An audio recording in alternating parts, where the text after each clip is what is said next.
Hey guys, welcome back to the IBD Dietitian YouTube channel. My name's Nicole. I am a registered dietitian with Crohn's disease. Today I want to talk to you about managing a flare. Generally, the first thought that goes through your head when you start feeling symptoms of a flare is, oh God, not again, or this disease is never going to go away.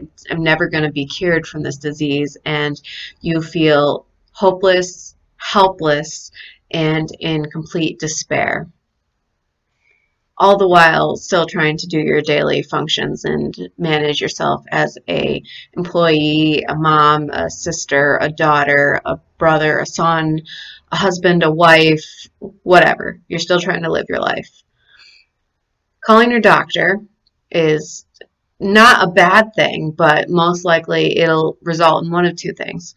Your doctor will prescribe you a steroid again, or they'll say, there's not much we can do.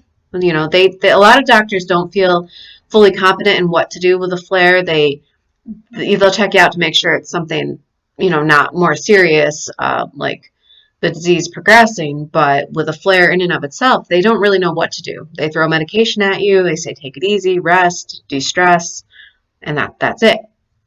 There are things that you can do, with diet that to help you manage the flare, and that's what I want to talk about. But first of all, I do want to mention that you need to practice self-compassion on yourself. Stress and pressure on yourself is going to make a flare worse. That is a guarantee. So, yes, you have a chronic illness. Yes, it sucks, and you don't feel good.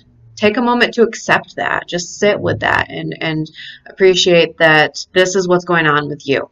And there are other people experiencing it as well. You're not alone if that's a thought that goes through your head. You're not. And, just accept that this is what you have to deal with. And take a couple deep breaths. It's amazing what breath can do.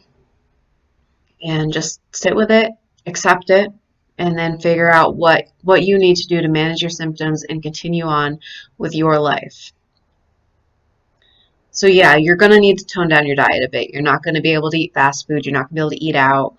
You're not going to be able to binge eat. You know all these things. You know not to eat foods that trigger you. So small portions, first and foremost. Every single thing you eat needs to be tiny, and I'm saying like probably smaller than the fist of your hand. You need to eat at any given time, and if that means you're eating every hour, every 2 hours, that's okay. And plan for it. Plan your day ahead to give yourself a bunch of small pre-portioned, snacks and things throughout the day to help get you through it, deal with your hunger, and eat when you can and as much as you can. So the second thing, in addition to eating small portions, is making sure that you're getting enough protein. Protein is one of the things that goes out the window along with anything healthy, any fiber, any fats. When people, fall into a flare, they drink their broth, they eat their simple carbs, and protein's out the window. Ways to get in protein, I do recommend protein powder. There's been, some mixed commentary on whether or not protein powder is okay. If you don't have an intolerance to dairy, I think it's perfectly okay to put it in your diet. And people say, oh, it contributes to leaky gut, blah, blah, blah. There's no science to back that up. So if you do tolerate dairy, whey protein is a fantastic form of protein to take in. It is highly absorbable, highly tolerable in the form that it's in a powdered form. You just mix it with milk or water. Make sure it's a good quality source of protein. You're going to pay a little bit more for that, but it's worth it. Um, and if you can't tolerate dairy, there are a lot of really good vegan protein powders on the market. And, liquid tends to be the easiest to digest. Smoothies, I find that even when I'm feeling my worst, a smoothie is tolerable. So get in your fruit, get in, a little bit of greens, put in some baby spinach into your smoothie. Generally is tolerated by most people during a flare. Again, yogurt, milk or a dairy alternative that has protein. So you're talking soy, which I know a lot of people tend to avoid because those diets out there for IBD say soy is bad. Again, there's no research to back up that soy is bad for everybody. If you know for sure you are intolerant, avoid it. If not, try it out, see what happens. I mean, the worst thing you could do is try it for a day. You're in a lot of pain. You're already going to be in a lot of pain for the most part anyway. Try it. If you tolerate it, that's fantastic. It's another source of nutrition for you. Um, definitely opt for lower fat foods.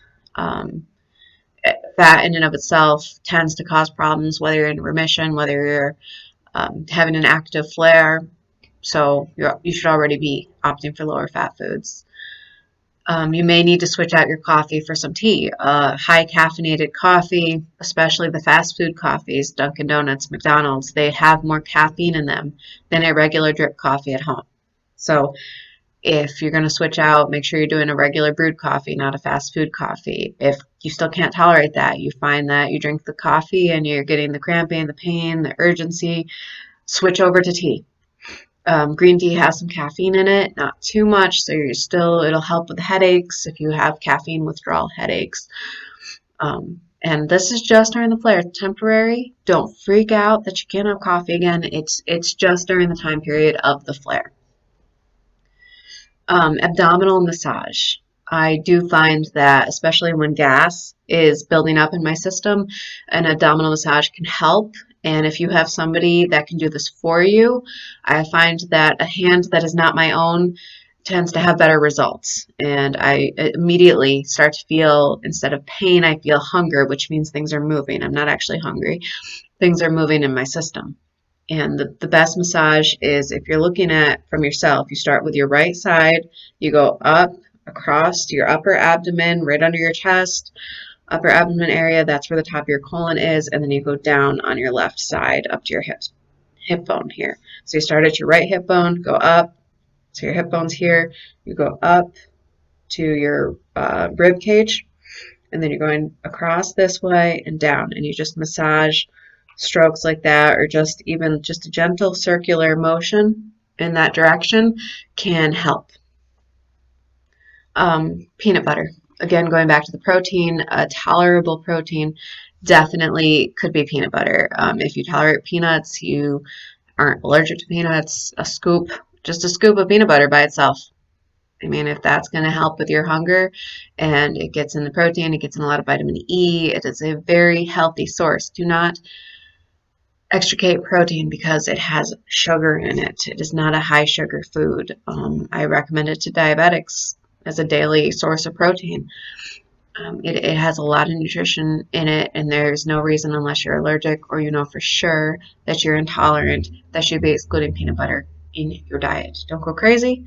It does have a lot of fat. They're healthy fats, but again, the fat in and of itself can cause pain. So we're talking a little tiny tablespoon at a time, okay?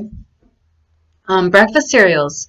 Breakfast cereals I find are a lifesaver for me. I will go some days where I'm eating 3 different breakfast cereals, and that's my entire diet because that's what I can tolerate. It is a refined carb. It is not something that should be a staple when you're not having symptoms, but when you are, it can be a really good, tolerable source of nutrition, energy.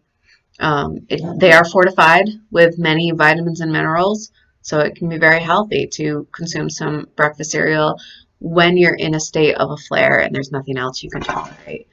Again, consuming it with milk or a non-dairy alternative, you get your calcium, you get your vitamin D. As we know, we already need those nutrients. So I think those are all the tips I have for today. Let me know what foods you have found that work for you in the comments below. And if you have any questions, be sure to comment below, tweet me at IBD Dietitian on Twitter, or you can send me an email, wakenutrition33@gmail.com. And I hope you have an amazing day, and I look forward to speaking with you soon.